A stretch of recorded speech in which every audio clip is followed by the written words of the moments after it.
The theory of multiple intelligences was first presented in 1983 by Howard Gardner, a psychologist, when he published his book Frames of Mind. He declared that learning occurred through many types of intelligences and that people had various levels of each. Gardner defines intelligence as a biopsychological potential to process information that can be activated in a cultural setting to solve problems or create products that are of value in a culture. Gardner's early work in psychology and later in human cognition and human potential lead to the development of the initial 7 intelligences. Today, there are 9 intelligences and the possibility of other may eventually expand the list. These intelligences or competencies relate to a person's unique aptitude set of capabilities and a way they might prefer to demonstrate intellectual abilities. Gardner also had some additional beliefs. All humans have all 9 unique intelligences, potentially more, which have yet to be researched. Everyone possesses all 9 intelligences in various amounts. Each individual is made up of a unique combination of all 9 intelligences. These intelligences are uniquely arranged in each individual's brain and may or may not work collaboratively together. Students can experience greater success if learning tasks were directly related to their developed intelligences. Intelligences can be developed or weakened, ignored or strengthened with practice. Visual spatial intelligence. Spatial intelligence is the ability to think in 3 dimensions. Core capacities include mental imagery, spatial reasoning, image manipulation, graphic and artistic skills, and active imagination. Sailors, pilots, sculptors, painters, and architects all exhibit spatial intelligence. Young adults with this kind of intelligence may be fascinated with mazes or jigsaw puzzles or spend free time drawing or daydreaming. People who are strong in visual spatial intelligence are good at visualizing things. Linguistic verbal intelligence. Linguistic intelligence is the ability to think in words and to use language to express and appreciate complex meanings. Linguistic intelligence allows us to understand the order and meaning of words and to apply metalinguistic skills to reflect on our use of language. Linguistic intelligence is the most widely shared human competence and is evident in poets, novelists, journalists, and effective public speakers. Young adults with this kind of intelligence enjoy writing, reading, telling stories, or doing crossword puzzles. Logical mathematical intelligence. Logical mathematical intelligence is the ability to calculate, quantify, consider propositions and hypotheses, and carry out complete mathematical operations. It enables us to perceive relationships and connections and to use abstract symbolic thought, sequential reasoning skill, and inductive and deductive thinking patterns. Logical intelligence is usually well developed in mathematicians, scientists, and detectives. Young adults with lot of logical intelligence are interested in patterns, categories, and relationships. They are drawn to arithmetic problems, strategy games, and experiments.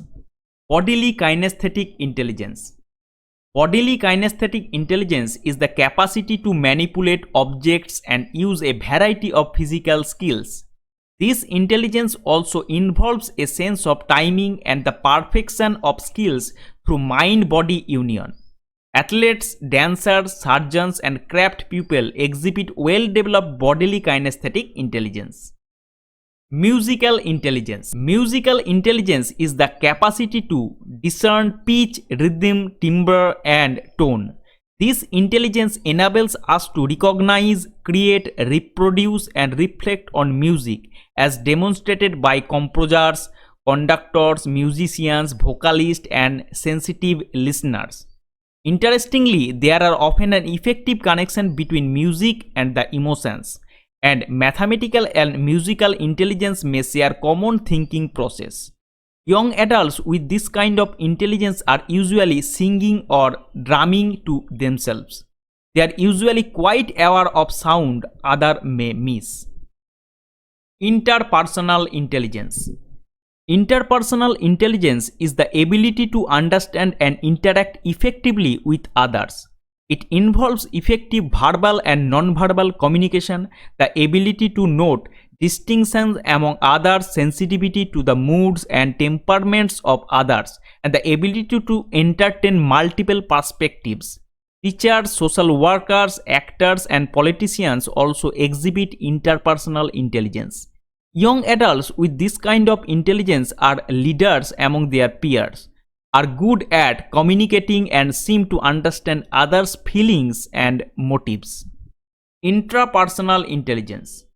Intrapersonal intelligence is the capacity to understand oneself and one's thought and feelings, and to use such knowledge in planning and directing one's life.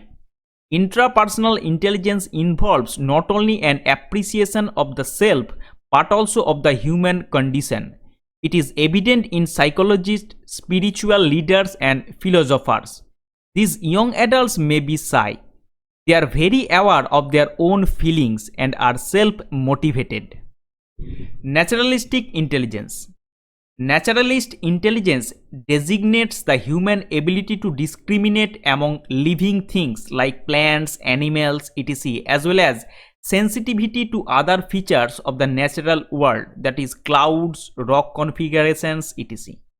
This ability was clearly of value in our evolutionary past as hunters, gatherers, and farmers. It continues to be central in each such roles as botanist or chef. It is also speculated that much of our consumer society exploits the naturalistic intelligences, which can be mobilized in the discrimination among cars, sneakers, kinds of makeup, and the like. Existential intelligence. Existential intelligence is the sensitivity and capacity to tackle deep questions about human existence, such as the meaning of life, why we die, and how did we get here. Existential intelligence involves an individual's ability to use collective values and intuition to understand others and the world around them. People who excel in this intelligence typically are able to see the big picture. Additional intelligences. In January 2016, Gardner mentioned in an interview with Big Thing that he is considering adding the teaching pedagogical intelligence, which allows us to be able to teach successfully to other people. In the same interview, he explicitly refused some other suggested intelligence like humor, cooking, and sexual intelligences. Professor Nan B. Adams argues that based on Gardner's definition of multiple intelligences, digital intelligence, a meta-intelligence composed of many other identified intelligences and stemmed from human interactions with digital computers, and that is now exist. Gardner argues that there is a wide range of cognitive abilities, but that there are only few weak correlations among them. For example, the theory postulates that a child who learns to multiply easily is not necessarily more intelligent than a child who has more difficulty on his task. The child who takes more time to master multiplication may best learn to multiply through a different approach, may excel in a field outside mathematics, or may be looking at and understanding the multiplication process at a fundamentally deeper level. Gardner's theory has come under criticism from both psychologists and educators. These critics argue that Gardner's definition of intelligence is too broad and that his 8 different intelligences simply represent talents, personality traits, and abilities. Gardner's theory also suffers from a lack of supporting empirical research. Despite this, the theory of multiple intelligences enjoys considerable popularity with the educators. Many teachers utilize multiple intelligences in their teaching philosophies and work to integrate Gardner's theory into the classroom.